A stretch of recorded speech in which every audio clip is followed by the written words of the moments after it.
My book idea sounds similar to a book that already exists. What do I do?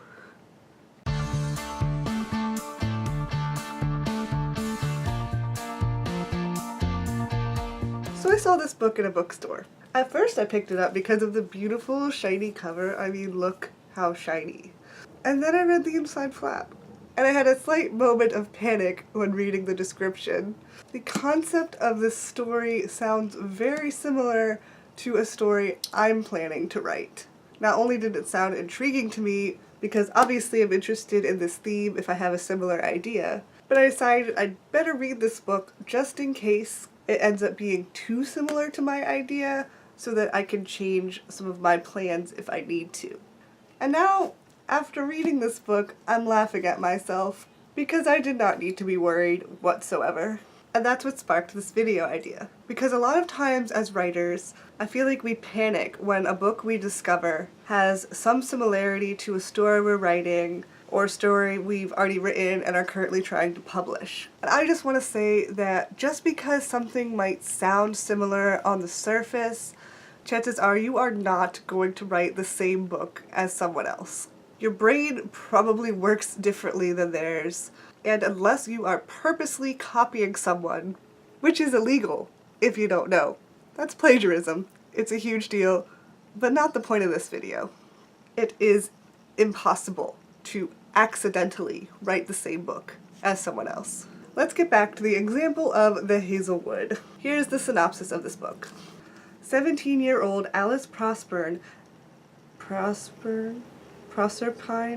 I called her Prosper the whole time, and her name is Proserpine.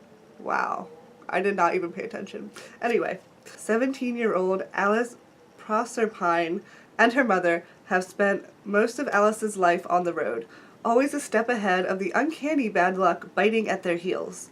But when Alice's grandmother, the reclusive author of a book of pitch-dark fairy tales, dies alone in her estate, the Hazel Wood, Alice learns how bad her luck can really get.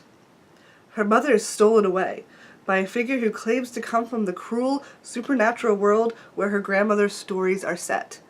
Alice's only lead is this message her mother left behind: stay away from the Hazel Wood. Alice has long steered clear of her grandmother's cultish fans, but now she has no choice but to ally with her classmate and fairy tale superfan Ellery Finch, who may have his own reasons for wanting to help her. To find her mother, Alice must venture first to the Hazel Wood, and then into the world where her grandmother's tales began, and where she might discover why her own story went so wrong. Now, my story idea is about a girl who, as a child, goes into a used bookstore and finds an old book of fairy tales. These are not any fairy tales she's familiar with, they're completely new ones. This girl absolutely falls in love with the stories and reads them over and over again throughout her childhood. And then one day she finds a portal that leads to the world of this fairy tale book. Finds out that the world is real, the characters are real, and I don't want to give too many specifics away, but she ends up having adventures and meeting the characters that she's grown up with. And I'm also planning to make this a graphic novel. So it's not even a book, but still. So on the surface, both this book and my idea have a teenage female protagonist, and a book of fairy tales, and an adventure quest involving those fairy tales, or the world of those fairy tales.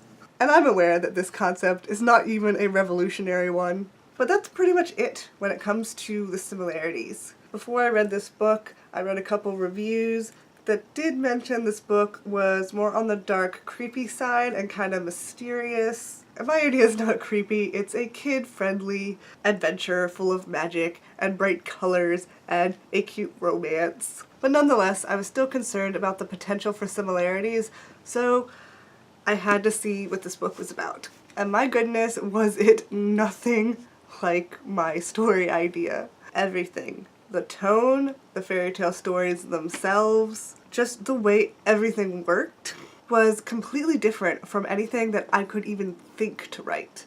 I would never in a million years write this story, and that's not me insulting the book, it's just that my brain wouldn't even think to work that way, if that makes sense.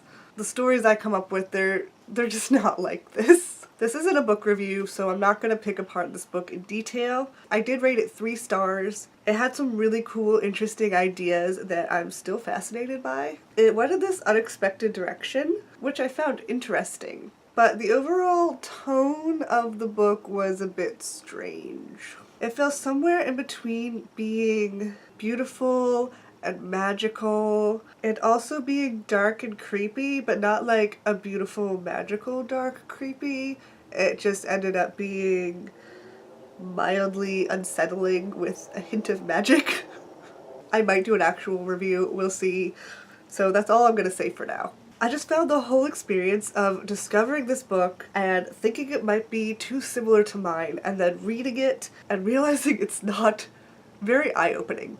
And I just wanted to share that and reassure anybody who thinks they could accidentally write the same book as someone else that you won't. The closest you'll probably get is having a similar book summary.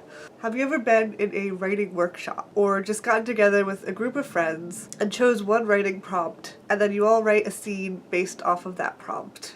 I have. And it's amazing how the first thing that pops into my mind that I think is the only way to work with this prompt always ends up being completely different from anyone else's. With the exact same prompt, every single person in class came up with a completely different scene, and that's just so fun. It's amazing how different people's minds work and just how they choose to interpret the same surface level idea.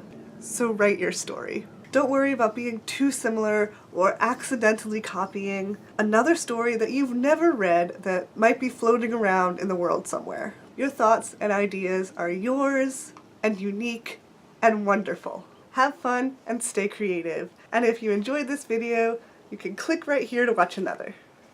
Bye!